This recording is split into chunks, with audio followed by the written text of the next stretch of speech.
Welcome to my channel. आज हम पढ़ेंगे प्राइवेट इंटरनेशनल लॉ का टॉपिक जो है हमारा करेक्टराइजेशन, थ्योरी ऑफ करेक्टराइजेशन, जिसमें हम पढ़ेंगे मीनिंग करेक्टराइजेशन का, देन पढ़ेंगे theories of characterization and the criticism. Criticism किसका?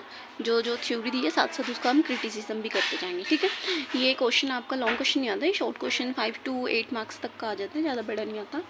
जो मैं आपको मटेरियल करा रही हूँ वो सफिशिएंट होगा आपको एग्जाम में लिखने के लिए और एंड गुड मार्क्स स्कोर करने के लिए। ठीक है, लेट्स वी स्टार्ट। पहले हम देख लेंगे मीनिंग क्या है, करेक्टराइजेशन है क्या। It is a fundamental concept of private international law. ठीक है, it arises when more than one legal system में अप्लाई। ठीक है, कब यूज़ होता है? जब एक से ज़्यादा, ठीक है, लॉ अप्लाई हो रही हो। ठीक है, Characterization means the process by which a court identifies and clarifies the nature of the legal issue in order to determine the applicable law.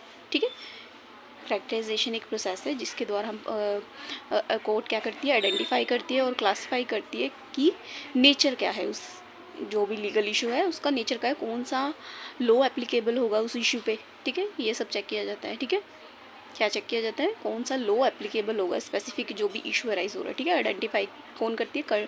Court identify करती है कि नेचर क्या है उस इशू का। ठीक है, और कौन सा लॉ एप्लीकेबल होगा जो इशू अराइज हो रहा है। ठीक है, अब हम इसके बाद देखेंगे थ्योरीज ऑफ करेक्टराइजेशन। ठीक है, they are 4 theories of characterization. कितनी है? 4 थ्योरी है। थ्योरीज ऑफ करेक्टराइजेशन कितनी है? 4 है। ठीक है, फर्स्ट क्या आ गई? Characterisation on the basis of the lex fori. ठीक है, on the basis of lex fori, याद रखना है लेक्स फोरी। ठीक है, लेक्स फोरी क्या मतलब क्या होगा? लॉ ऑफ फोरम और या फिर लॉ ऑफ कंट्री। ठीक है, लॉ ऑफ फोरम या फिर लॉ ऑफ कंट्री। ठीक है, लेक्स फोरी थ्योरी क्या कह रही है? The theory suggest that the court should categorize an issue according to the domestic law of the forum और अ कंट्री। ठीक है, इसमें ये थ्योरी क्या कह रही है? जो लीगल इशू है, ठीक है, ठीक है, लीगल इशू है वो कौन से कैसे करेंगे हम? ठीक है, डोमेस्टिक लॉ के द्वारा। ठीक है, the court should where the court is located. कौन सी इशू के द्वारा हम कौन से लॉ के द्वारा हम, ठीक है, इशू सॉल्व करेंगे? ठीक है, डोमेस्टिक लॉ जो कि लॉ ऑफ कंट्री है। ठीक है, कहाँ, कौन सा? Where the court is located. ठीक है, lex fori first introduce in the German and the France. ठीक है, कहाँ हुई थी? जर्मन में हुई थी और फ्रांस में हुई थी ये वाली थ्योरी। ठीक है, इंट्रोड्यूस पहले। The Bartin suggest decide the issue on the basis of a internal law and once the court has determine the law applicable is of a particular country और place, then the court should apply that law as apply in that country. ठीक है, बार्टिन ने suggest किया था decide the issue. ठीक है, किसके द्वारा करना है? Law applicable in the particular country. ठीक है, बार्टी ने ये कहा था। अब हम देख लेंगे क्रिटिसिज्म, वॉल्फ एंड ब्रास्केट। अगर आपको ये नाम याद रहते हैं, ठीक है, नहीं है तो फिर आप सीधा ही क्रिटिसिज्म लिख देना। ठीक है, not universal applicable because the application forum the law of country is necessary. ठीक है, यूनिवर्सल एप्लीकेबल नहीं है क्योंकि law of country is a necessary, इसके लिए लॉ ऑफ कंट्री में जरूरी होनी चाहिए। बट द कुछ को ऐसी कंट्री है जिसके पास अपना लॉ ऑफ कंट्री, ठीक है, नहीं है। नेक्स्ट क्या कह रहा है? Fails when the analogy between the foreign law and the internal law. कब फेल हो गए? When the analogy between the foreign law and internal law is available and leads to the absurd result. ठीक है, next क्या आ गया? Criticism led to this socially most undesirable result. ठीक है, led to the social most undesirable, ठीक है, result. Next theory हमारे पास कौन सी आ गई? Characterisation on the basis of the lex causae. ठीक है, कौन सी आ गई? Lex causae. पहले क्या पढ़ी हमने? लेक्स फोरी, अब हो गया next lex causae. The lex causae क्या है? The law of country where the cause of action is arise. पहले हमने सिर्फ लॉ ऑफ कंट्री पढ़ा था। ठीक है, द लॉ ऑफ फोरम, ठीक है, लॉ ऑफ कंट्री। अब यहाँ का where the cause of action is arise, जहाँ पे एक्शन हो रहा है, ठीक है, जहाँ पे लीगल इशू को अराइज हुआ है, डिस्प्यूट अराइज हुआ है, ठीक है, वो वाली कंट्री का लॉ बता रहे हैं इसमें। ठीक है, तो ये स्कॉलर्स के नाम है, याद हो गया, ठीक है, नहीं तो नहीं। The have pointed that this theory opposition to the Bartin's theory. ठीक है। ये थ्योरी किसके अपोजिट है? बार्टिन की थ्योरी। अब बार्टिन की थ्योरी कौन सी है? वो लॉ ऑफ वो लेक्स थ्योरी वाली जो हमने पहले पढ़ी, ठीक है, वो थ्योरी के ऑपोजिट है वाली theory. The lex causae characterization be govern by the appropriate foreign country, ठीक है। Characterization must be governed by the appropriate of that foreign law. Where the judge is faced with the case, they should apply the foreign law which the governor the question. ठीक है, इसमें ये बोला है कि जहाँ पे द क्वेश्चन अराइज हो रहा है उस वाली कंट्री का लॉ अप्लीकेबल होगा, ठीक है। Contains the foreign element.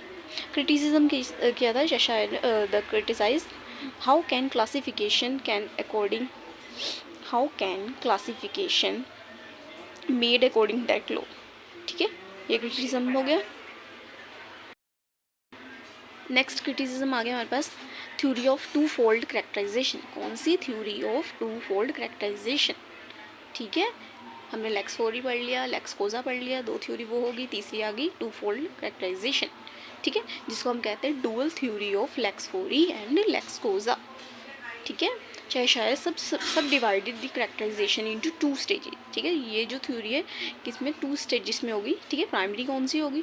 Use it is on domestic law, ठीक है। पहले कौन सा होगा? लेक्स थ्योरी वाला एप्लीकेबल कर देंगे, ठीक है। पहले लेक्स थ्योरी वाला एप्लीकेबल हो गया, use it is on domestic law, ठीक है। पहले domestic law, then secondary characterization में दूसरी स्टेज में ये बता दिया the use of foreign law for the more detail characterization, ठीक है। पहले lex theory then the lex causae double हो गया, ठीक है। टू स्टेजेस ये होगी, तो ये क्या बन गया? हमारी dual theory of lex theory और लेक्स कोजा या फिर two fold theory of characterization, ठीक है।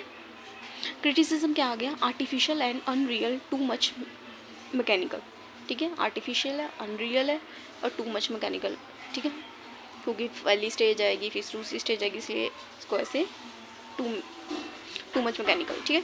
And the difficulty in distinguish between the primary and the secondary characterization, ठीक है। डिफ़िकल्टी अराइज हो जाएगी, वो कौन सी प्राइमरी है, कौन सी सेकेंडरी है, ठीक है। Which led to the confusion and the unconsistency, ठीक है। क्या हो जाएगी? जिससे कन्फ्यूजन और अनकन्सिस्टेंसी इन द एप्लीकेशन, ठीक है। नेक्स्ट आ गई हमारा fourth characterization and the last क्या आ गई? Characterisation on the basis of the comparative law. क्या आ गया? कंपैरेटिव लॉ, ठीक है, ठीक है। Rabel and the Beckett and the propounded this theory, ये नाम याद हो गए तो ठीक है, नहीं तो आप लिख देना ऐसे। Characterization should be govern by the analytical jurisprudence on the basis of the comparative study of law, ठीक है। Jurisprudence on the basis of comparative study of the law, ठीक है।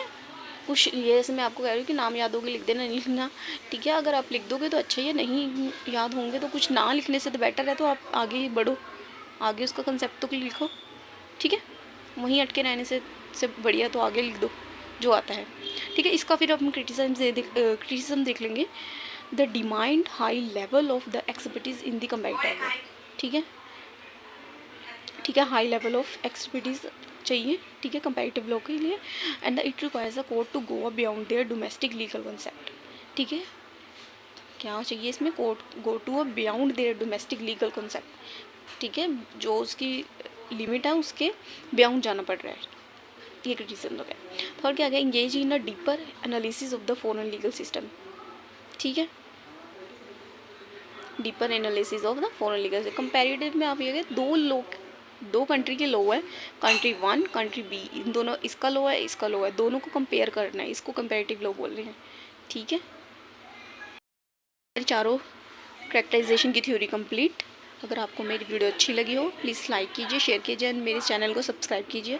अगर आपको प्रॉपर PDF में नोट्स चाहिए किसी भी सब्जेक्ट के या इसी टॉपिक के या फिर किसी भी सब्जेक्ट के चाहिए तो आप मुझे प्लीज़ टेलीग्राम पे DM कर सकते हैं। Thank you for watching.